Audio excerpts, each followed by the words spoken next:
ये बात ध्यान से समझ लीजिए। जैसे कोई बहुत बड़ा तांत्रिक है और वो भूतों को वश में करने वाला है और तुम्हारे ऊपर भूत लगा दे, तंत्र के द्वारा मारण मूठ या कोई शाप या किसी तरह का अमंगल, ध्यान दीजिए, ये इस धर्म की बड़ी महिमा है। यदि आप भगवद आश्रित हैं, नाम जप कर रहे हैं, तो ना माया का कपट चलेगा, ना किसी का तंत्र तुम्हारे ऊपर चलेगा, ना किसी का कोई मारण मंत्र चलेगा, ना कोई भूतावेश तुम पर आविष्टित कर सकता है, ना किसी भी तरह की कोई विष आदि की। यदि आप सच्चे हृदय से भगवान की शरण में हो तो तुम्हारे ऊपर विष का भी प्रभाव खवाया जाएगा, विष वो हो जाएगा स्वास्थ्य वर्धक अमृत।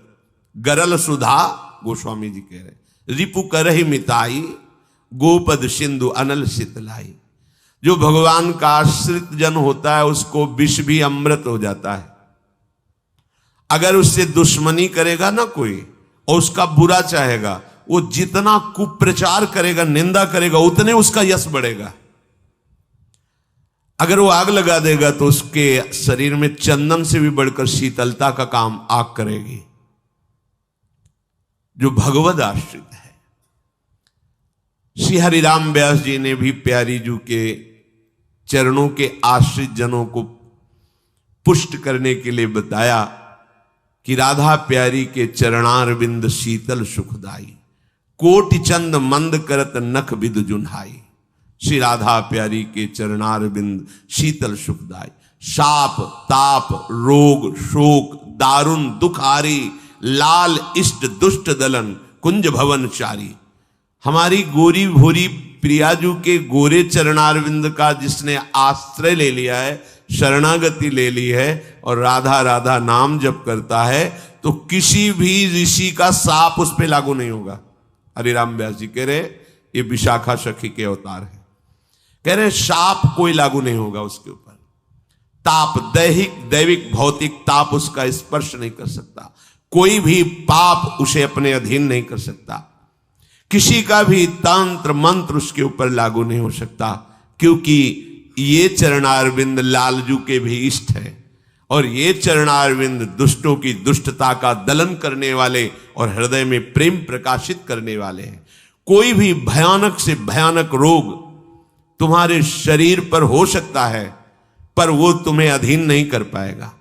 शाप ताप रोग शोक, बड़ी से बड़ी हानि होने पर भी तुम्हें शोक स्पर्श नहीं करेगा, प्यारी जू के चरणों का जिसने आश्रय ले लिया है।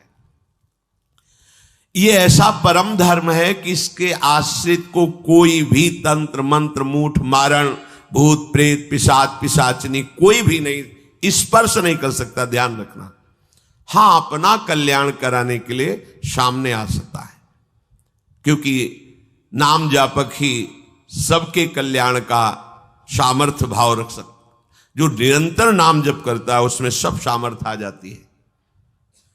एक बार भाई जी से हनुमान प्रसाद पोद्दार जी समुद्र के किनारे बैठे नाम जप कर रहे थे, तो देखा एक सफेद पोशाक पहने हुए पाग बांधे हुए पारसी वेशभूषा में सामने खड़े हैं। भाई जी ने सदाचार के कारण कहा, बाबूजी क्यों खड़े हो, बैठ जाइए। तो उनका आप बोले तो मेरे में सामर्थ्य है आपसे बात करने की, डरना नहीं आप। भाई जी ने कहा मैं क्यों डरूंगा, आप कोई भयावह थोड़ी लग रहे हैं। बोले लग नहीं रहा, लेकिन भयावह हूं, मैं प्रेत हूं। भाई जी तो कोई बात नहीं, जो भगवत भजन में ये सब कई जगह ऐसा घटना में, गंगा किनारे जैसे श्मशान है, ऐसा नहीं कि प्रेत योनि नहीं होती, होती है, पर वो प्रभाव नहीं दिखा सकती, ऐसे प्रत्यक्ष देखा है। भाई जी ने कहा कि तो आप हमारे पास क्यों आए हो? बोले अपना उद्धार कराने के लिए। मुझे गीता कंठस्थ है, बहुत से शास्त्र कंठस्थ हैं, पर कुछ ऐसी मेरे से गलतियां हो गई जिनके परिणाम रूप मुझे प्रेत योनि प्राप्त हुई है। फिर मुझे आंतरिक संकेत हुआ है कि आप हमारा कल्याण कर सकते हो। भाई जी ने कहा तो बड़े आश्चर्य की बात है कि आपको गीता कंठस्थ है और फिर आप प्रेत योनि में। गीता के एक श्लोक बोल दे तो प्रेत तो मुक्त हो जाता है। बोले मुझे से कुछ ऐसे भयानक अपराध हो गए, जैसे गुरुद्रोह है, वैष्णव अपराध, ये बड़े भयानक अपराध होते हैं। जब किसी का पतन होना होता है तो माया यही खेल खिलवाती है, क्योंकि और सब पाप हैं वो दरस परस अगनाश, गुरुजनों के संतों के दर्शनों से ही नष्ट हो जाते हैं। लेकिन संत द्रोह, नाम जापक, वैष्णव द्रोह, गुरु अवज्ञा, गुरुद्रोह, ये भयानक अपराध होते हैं, इनसे दुर्गति हो जाती है। तो अपना कल्याण करने के लिए कोई ऐसा भले, नहीं तो किसी भी भक्त के सामने, भगवद आश्रित नाम जापक के सामने किसी का चेटक नहीं चलता है। जिसने भगवान नाम को और भगवद आश्रय को स्वीकार कर लिया, उसे कभी कहीं भी कोई डिगा नहीं, और उसके सामने छल कपट नहीं चल पाएगा। एक श्री मथुरादास जी नाम के महापुरुष हुए हैं, तो बस कहे तिजारे मांझ भक्ति रस रास करिए एक बात ताको प्रगट सुनाइए। आयो बेशधारी को करे सालिग्राम सेवा, डोलत सिंहासन पे आन भीर छाइए। स्वामी के जो शिष्य भयो तीनों के भाव देखी, वाही को प्रभाव आए कहो ही भाई। नेक आप चलो उरीति को बिलो किए जू, बड़े सर्वज्ञ कही दुखे नहीं जाए। मथुरादास जी तिजारी ग्राम में निवास करते थे। वैसे संतों का जो ग्राम में निवास होता है वो जगत मंगल की भावना से होता है। किसी भी गांव में जहां जो संत वास्तविक भगवत प्रेमी रहते हैं, वहां से भिक्षा लेकर उनको निष्पाप करते हैं, शिक्षा देकर के भगवत प्राप्ति कराते हैं, क्योंकि उनके श्रीमुख से नाम कीर्तन भगवत चर्चा होती ही रहती है। नंद नंदन की अनन्य उपासना करते थे। ये राजस्थान में ग्राम है तिजारे में, वहां वो रहते थे। जो भी समीप आता वो कुछ ही दिनों में ऐसा भक्ति रंग में रंग जाता, कुछ प्रभु के नाम में प्रीति हो जाती, समस्त असद आचरण छोड़ देता। बहुत से शिष्य हो गए, बहुत से अनुयायी हो गए, पर जो वास्तविक भजन नहीं करते हैं, भेष धारण करके संत का ठग वृत्ति रखते हैं, उनका अलग प्रभाव होता है। वो ज्यादा दिन चलता नहीं है। हम कहते हैं नाम घोष से क्या नहीं हो जाएगा, नाटक करने की क्या जरूरत है। अरे हम प्रभु के बहुत बड़े प्रिय दास हैं, जो कुछ चाहिए प्रभु अपने आप देंगे। काहे किसी के आगे नाटक करे, छल फैला। किसके आगे? जो बेचारे हैं, ये सब मारे हुए हैं कर्मों के, भोग वासना से जल रहे हैं, और तुम भगवत पार्षद हो करके बात बनी नहीं। तो एक उसी नगर में उनका प्रभाव सुनकर भेषधारी, जो बहुत बड़े तांत्रिक थे, मारण आदि का प्रयोग करने में बड़े सफल थे, पर भेष साधु का रखे हुए थे, अपना प्रभाव दिखाने के लिए वहां उस गांव में पहुंचे। पहचानना बड़ा कठिन होता है। साधु और वेशधारी दोनों में पहचान बहुत कठिन होती। जब तक आप साधु नहीं हो तब तक आप साधु को नहीं पहचान सकते हो, क्योंकि जो वेशधारी स्वांग करेगा वो साधु से भी अच्छा करने की चेष्टा करेगा, क्योंकि स्वांग कर रहा है ना, तो बड़े बड़े भ्रमित हो जाते हैं। दर्शन भक्त अनूप, सेवक जी ने लिखा है, पर रूप न शोभित प्रीति बिनु, और प्रभाव उनका ऐसा भरम भटकत भूप, बड़े बड़े राजा भ्रमित होकर उनके शिष्य बन जाते हैं। वेश का ऐसा प्रभाव है। इसीलिए भगवत रसिक जी ने एक पद में लिखा है, भेषधारी हरि के उर शालें। जो वेश केवल बनाया है रुपया पैसा के लिए, भोगों के लिए, हमें तो लगता है नहीं बनाना चाहिए। और काम कर लेना चाहिए, क्योंकि इसमें शुद्ध संतों को गालियां पड़ती हैं, शुद्ध भगवत मार्ग के पथिकों का अपराध बनता है, जिससे तुम कुल परंपरागत नष्ट हो जाओगे। जो वेश धारण करके संतों को गालियां दिलाते हैं, कुल परंपरागत नष्ट हो जाएंगे। क्योंकि जैसे आपकी श्रद्धा है किसी संत वेश पर और आपकी श्रद्धा टूटी, गलत आचरण हुआ, तो आप ही कहोगे सब ऐसे संत होते हैं, ऐसी गालियां दोगे, ऐसा अपराध करोगे, उसका मूल कारण वो बना वेशधारी, इसलिए उसका सर्वनाश होगा। तुम्हारा तो पतन हो ही गया, उसका सर्वनाश हो जाएगा। भगवत ऋषि जी ने जहां भगवत महिमा, संतों की महिमा लिखी है, वहां एक दो पद ये भी लिखे हैं कि वेशधारी हरि के उर शाले, वेश जो केवल कपट वेश बनाए हैं वो भगवान के हृदय में बड़ा दुख पैदा करते हैं, क्योंकि दासत्व तो भगवान का ही लिए है ना। बोले ये लोग दंभी लोभी कपटी नट से शिष्णोदर को पाले। शिष्ण कहते हैं जनेन्द्री को, उदर कहते हैं रसेंद्री को। उदर का संबंध रसेंद्री से, मतलब रसेंद्री के स्वाद से पेट भरते हैं और जनेन्द्री भोग के लिए लालायित रहते हैं, पर ये भेष धरे होते हैं भगवान के दासत्व का, साधुता का। बोले गुरु बने घर घर में डोले, नाम धनी का बेचें, परमारथ सपने नहीं जाने, पैसा नहीं को खींचे। कंठी जेबे में रहती है, घर घर में जाकर के कंठी बांधना, रुपए लेना, फसाना।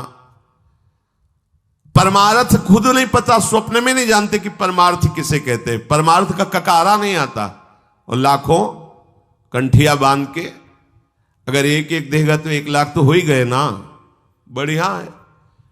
हमने तो आज तक ऐसे साधु कभी एक नहीं देखे जो साधु रहे वैसे खुद और दे ऐसे देखा है, ऐसे करते नहीं। पैसे देने वाले का आदर कभी साधु के यहां नहीं होता। अगर आदर हो रहा है तो साधुता में कच्चाई है। धनी, अभिमानी, पदाधिकारी, पैसों वालों का आदर साधु के यहां नहीं होता। अगर होता है तो कच्चाई है, सच्चाई नहीं है। सच्चाई होगी तो जान रहा है कि जिसके द्वारा भेजा गया है हम उसको देख रहे हैं। तेरे को क्या दे, तेरे को लग रहा है तो हमने एक बार कसम खवाई थी, 3 बार कहा था तुम्हें तुम्हारे आराध्य देव की कसम है, अगर ऐसा लगता हो कि यहां तुमसे पोषण होता कभी मत देना, क्योंकि हमें पता है हमारा भरण पोषण हमारे गुरु से होता है, आचार्य से होता है, इष्ट से होता है। जिसने सृष्टि बनाई वो तुमसे सहयोग नहीं लिया है, अकेले बना लिए। तो हमारा भरण पोषण करने के लिए तुम्हारे जैसे को निमित्त बनाने की जरूरत नहीं है। वो तो तुम्हारे सौभाग्य उदय करने इसलिए निमित्त बना दिया। नहीं, वो ऐसे भी जो स्वर्ण का पहाड़ है 4 लाख योजन का, कितने सुनार लगे उसको बनाने में है? अरे वो एक क्षण में सब कर तुम अकर तुम अन्यथा कर तुम। इसके लिए खोए रतन फिरत जे घर घर कौन काज ऐसे जिए, हरिवंश चंद्र महाराज कह रहे। इसके लिए भटकना पड़े कि कोई मुझे धन दे दे, कोई मेरा चेला बन जाए तो मुझे भोग सामग्री समर्पित करे, तो इसका मतलब अभी परमार्थ का पता नहीं है। और कबहू को वक्ता होए बनी बैठे, कथा भागवत गावे, अर्थ अनर कछु ले भाषे, पैसल ही को धावे। श्लोक क्या कह रहा है, उसका भावार्थ क्या है, उसका रहस्यार्थ क्या है, अनुभव कुछ नहीं है। बस कबहू कवे हरि मंदिर में सेवाएं करे निरंतर बासा, भाव भगत को भेद न जाने, पैसन ही की आशा।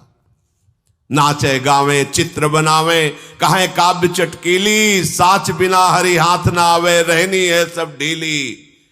बिन विवेक वैराग भक्ति बिन सत्य नये को मानो, भगवत विमुख कपट चतुराई सो पाखंड ही जानो।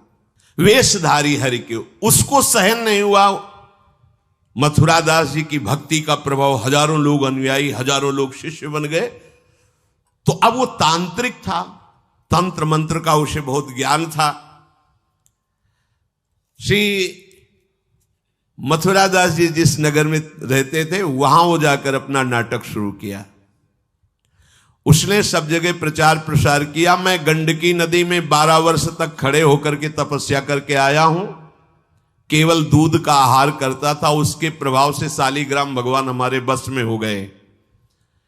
और आप सबको मैं दिखा सकता हूं कि शालिग्राम मेरे वश में है, देख लीजिए। सिंहासन लाता, बाहर रखता, हजारों की भीड़, ऐसे ऐसे करता तो वो ऐसे शालिग्राम उठते और नाचते हुए ऐसे ऐसे ऐसे फिर रख जाते, फिर ऐसे ऐसे ऐसे ऐसे। अब तो सबको आश्चर्य हो रहा, जैसे चुटकी बजा रहा वैसे शालिग्राम की बटिया ऐसे ऐसे ऐसे। लोग भीड़ कटने लगी, क्योंकि अब जैसे राधा राधा कहो, कोई जंतुर नहीं है, कोई भस्म नहीं है, कोई वादा नहीं है, तो फिर कम वहां तो दिखाई दे रहा ना ऐसे, देखो ये सब तो लगता है ना कि हाँ भाई। अब हमसे पूछो कि हमारे मन में क्या चल रहा है, हमें नहीं पता है। हमें ये देखना है कि हमारे प्रियाजू के मन में क्या चल रहा है। मन मन की रुचि जानिने, मुझे अपनी लाडली की मन की जान के उनकी परिचर्या में रहना है कि तुम्हारे मन की जान के तुम्हारी परिचर्या में रहना है। हाँ, तुम यदि मन से ऊपर उठना चाहते तो हमारी बात मान लो, मन को अधीन करके, और मन के अधीश्वर भगवान में तुम्हारा प्रेम हो जाए, तुम्हारा जीवन कृतार्थ हो जाए। अब वहां नाम नंद नंदन का भजन पद्धति, तो जो कमजोर लोग थे उन्होंने कहा कि आज तक कोई चमत्कार तो दिखाया नहीं मथुरा दास जी ने।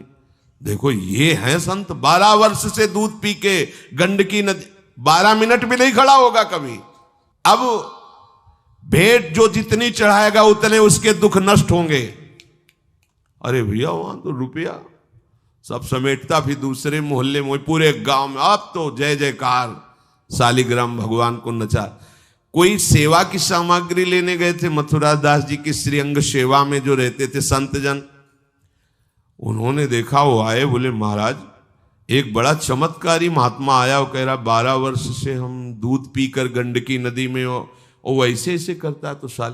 तो बोले भैया भक्त तो हो ही नहीं सकता, भक्त भला भगवान को अपना प्रदर्शन क्यों बनाएगा और उसके बदले में भेंट लेकर के, ये तो नाटक है भैया। वो देखे भी नहीं थे, बोले ये तो नाटक है, कोई संत ऐसा नहीं कर सकता, कोई भक्त ऐसा, कोई संप्रदायाचार्य से दीक्षित वैष्णव मार्ग में चलने वाला, ये तो अपराध है। तो उनका महाराज जी तो हजारों लोग वहां प्रभावित हुए, अच्छा है भगवान उस रूप में।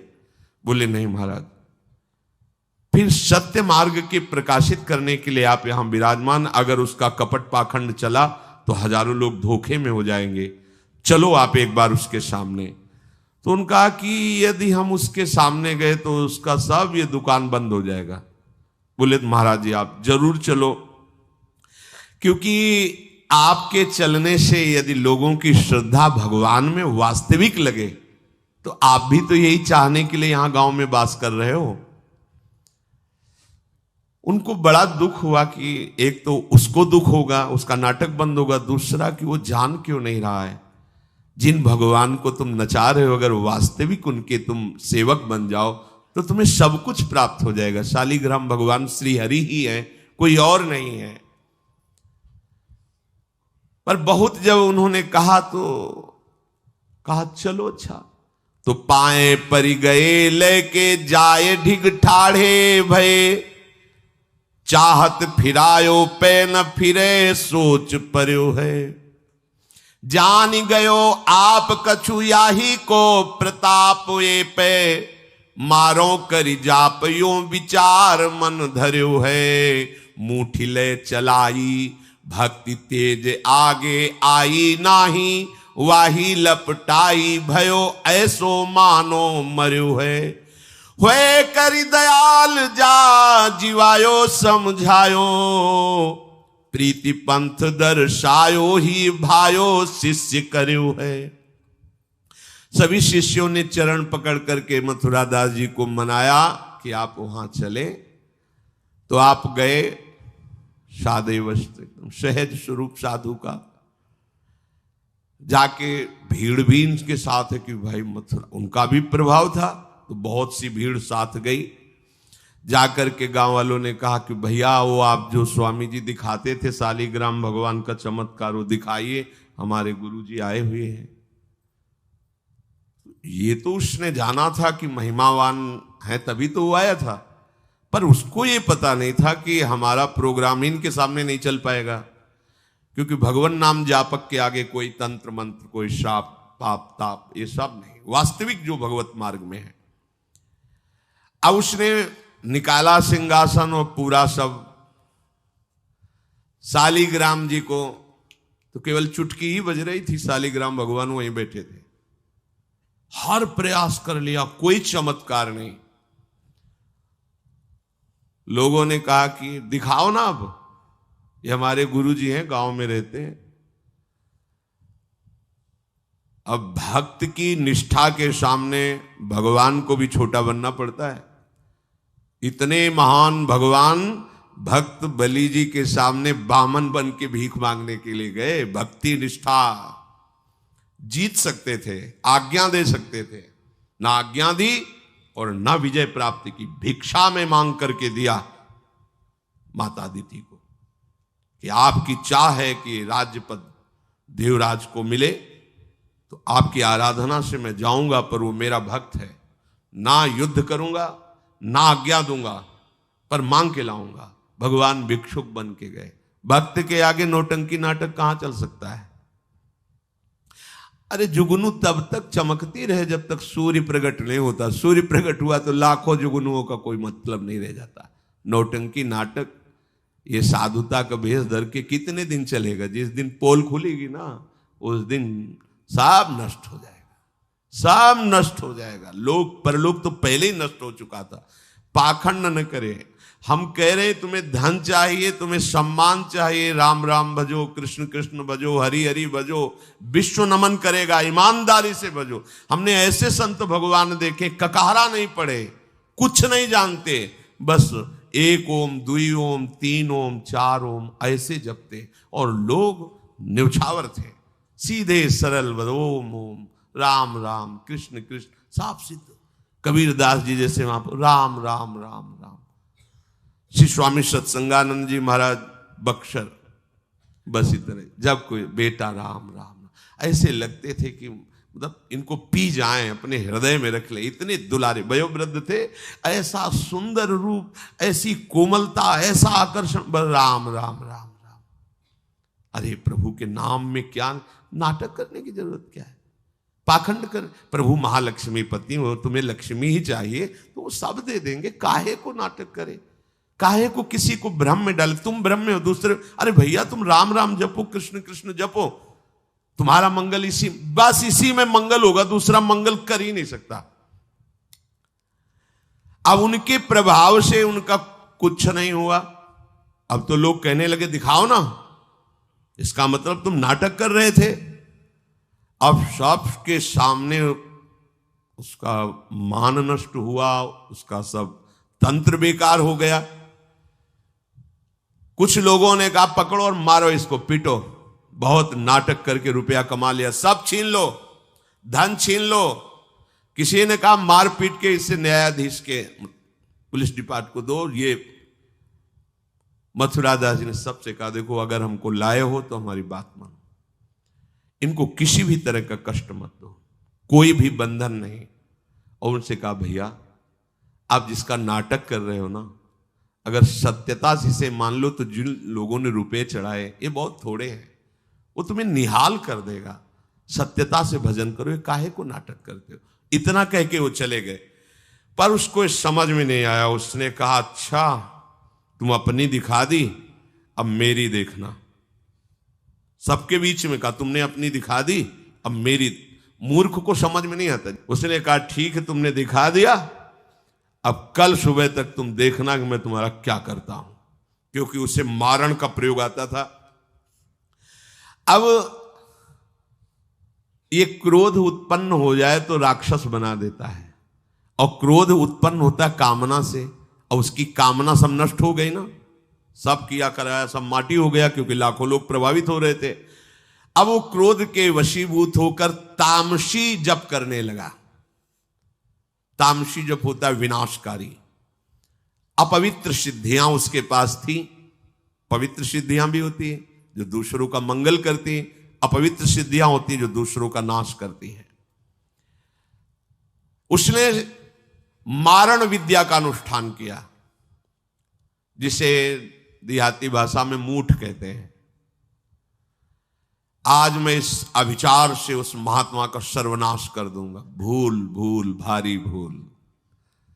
जो साधु की मीच तक है वो उसी मीच से मरता है। ये तो समझ में ही नहीं आया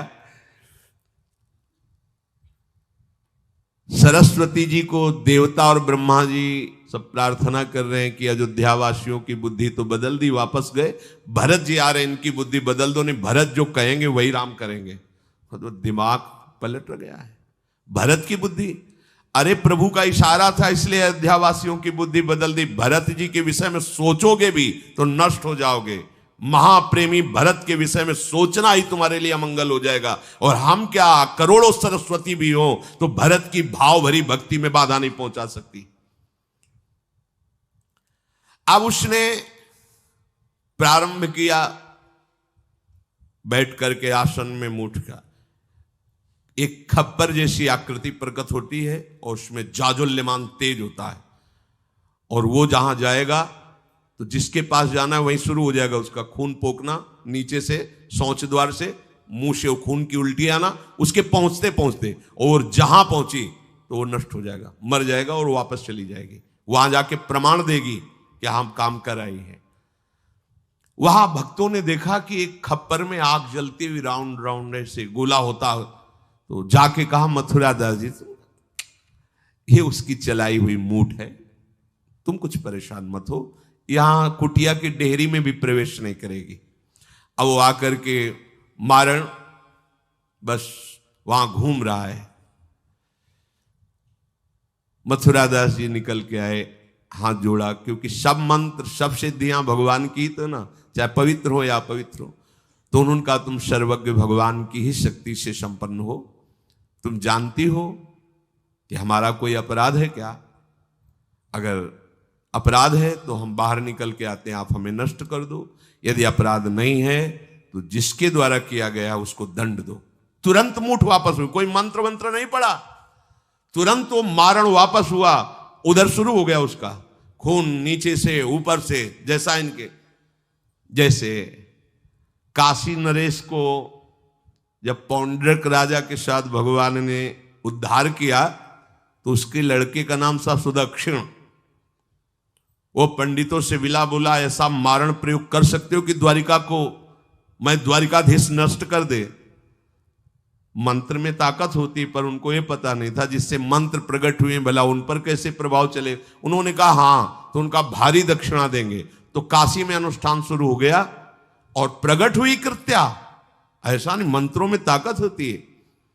पर भगवान शिव ने प्रकट होकर कहा था कि जो ब्राह्मण भक्त नहीं है, जो ऋषि भक्त नहीं, उसी पर ये मारण का प्रयोग काम करेगा, अन्यथा नहीं। तो भगवान का नाम ही नमो ब्रह्मण्य देवाय गो ब्राह्मण हिताय च। अब मारण कृत्यारूप रखकर द्वारिका को जलाने के लिए गई। द्वारिकावासी भागे, भगवान से कहा, भगवान ने सुदर्शन जी को आज्ञा किया करो हिसाब। भगाते हुए कृत्या को ले गई तो कृत्या ने पहले उन ब्राह्मणों को मारा, तो दक्षिण को मारा, फिर सुदर्शन ने कृत्या को नष्ट किया और पूरी काशी में आग लगा दी। ये भागवत में वर्णन है। भगवत भक्त या प्रभु के ऊपर कोई मारण चलेगा क्या? वो मारण उसी बाबा जी के पास जो नौटंकी कर रहे थे शालिग्राम के नचा, अब तो त्राहिमाम मच गया। और वो संत भगवान गए, क्योंकि पता था कि बचेगा नहीं, मंत्र का प्रयोग है। गए और भगवान नाम उच्चारण किया, कृष्ण कृष्ण कृष्ण। नंद नंदन के उपासक थे और मूठ से कहा शांत हो जाओ। भक्त की आज्ञा का पालन हर मंत्र करेगा, क्योंकि मंत्राधिष्ठात्र भगवान का आदेश है। शांत हो गई मूठ और उनसे कहा भैया देखा, तुम्हारा ही मंत्र तुम्हारे को अभी मार देता, अब सुधर जाओ। मतलब मृत्यु दशा को प्राप्त हो गए थे। संतों के हृदय में बदला लेने की कहीं कोई वृत्ति नहीं होती। संत कभी नाराज होते हैं तो उसमें मूल देख लेना आप विचार करके। आप जब अपना अमंगल करना अपना, तब वो आपसे नाराज होंगे। अगर आप उनका कोई कष्ट, वो नाराज नहीं होंगे, वो सह जाएंगे और आपका मंगल मनाएंगे। जब आप अमंगल अपना कर, तब वो डांटते हैं। अगर आप वो ये देख लें कि आप प्रहार कर रहे हो तो फिर वो नहीं, फिर तो तुम्हारा मंगल मनाएंगे, आप उनको मारो, कभी डांटेंगे नहीं। बड़ा कोमल चित्त संतों का होता है। संतों के हृदय को केवल संत ही जान सकते हैं। अगर एक संत भगवान जा रहे थे गंगा के किनारे, तो किसी के कपड़ा फैले थे, धोबी ने दो को फैलाया था, वो तो अपने मस्ती में थे, पैर पड़ा तो वही डंडा लेके दौड़ा जो जिससे कपड़ा छाटता था। भगवान ने तुरंत सुदर्शन चक्र का स्मरण किया, फिर चक्र से कहा अंतर्ध्यान हो जाओ। तो रुक्मिणी जी ने पूछा, प्रभु ये लीला तो किसी भक्त की रक्षा के लिए होती, फिर आपने क्यों रोक लिया? बोले जब वो डंडा लेके दौड़ा तो महात्मा जी भी उठा पटक दिए, घूंसा चला रहे थे, तो हमने कहा सुदर्शन की जरूरत नहीं है, दोनों बराबर ही है। साधु यदि क्षमा कर दे तो होश में हो जाना, अगर वो डांट दे फटकार दे तो निर्भय हो जाना, बच गए। और अगर वो मौन होकर के क्षमा कर दे, कुछ ना बोले, तो उमा क्षमा श्राप होते भारी, फिर जो मालिक हिसाब करेंगे फिर वो सह नहीं पाओगे।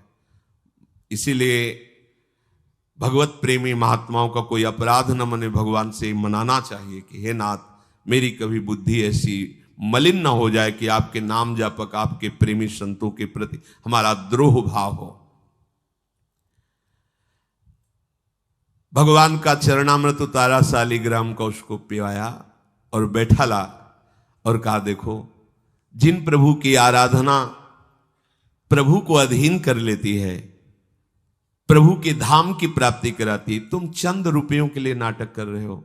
आज से ऐसा वो चरणों में गिरा, कहा महाराज वास्तविक न मैं कभी 12 वर्ष गंडकी नदी में खड़ा हुआ हूं, न कभी दूध पिया हूं, मुझे पैसा कमाने का रास्ता अच्छा समझ में आया, इसलिए आज से मैं वास्तविक आपके चरणों का शिष्य बन करके भजन करूंगा, और हमारे द्वारा जो भी गलती हुई आप उसे क्षमा कीजिए।